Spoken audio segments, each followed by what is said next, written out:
Hi, I'm Andrew Guild. I am co-founder of Render Product Development, and today I'm going to be talking to you about how to develop a product during a pandemic.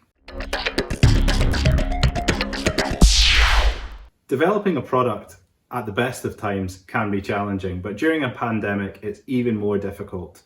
The main challenges we found during this pandemic was that materials were hard to source, products were difficult to produce, and it was very, very challenging to communicate new concepts. So what I'm going to do today is I'm going to talk to you about how we have rectified those problems using digital twinning.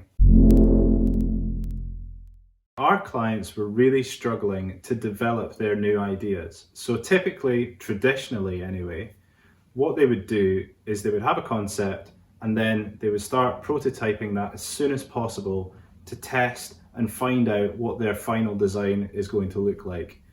Unfortunately, that wasn't possible during this pandemic because a lot of businesses were actually closed. So we weren't able to produce materials for one. Sourcing materials was another problem, especially if they were coming from overseas. So what we tried to do to rectify that was replace that process with virtual design and digital twinning. And what that allowed us to do is massively reduce that prototyping journey. And then it helped our clients to move on to the next phase, which was take a viable product to either a manufacturer or an investor to get their feedback. So before the pandemic, a lot of our clients had appointments in the diary to perhaps discuss their project with commercial partners or say investors, for example.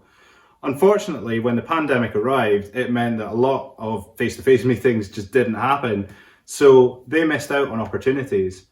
What we did though, is we allowed them to access those opportunities by using the digital twin. So they were able to present their final design to an investor via Zoom or Microsoft Teams. And so they didn't miss an opportunity.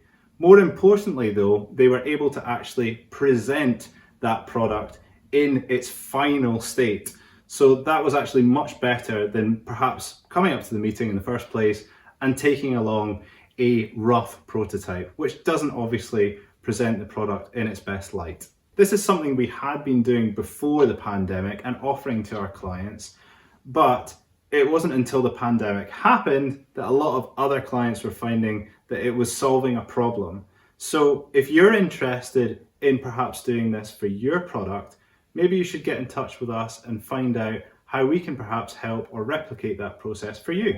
I hope you've enjoyed today's video. If you have, please feel free to like and share. If you'd like to discuss your project privately, obviously just drop us a direct message. But thanks again, and I hope to see you all again very soon.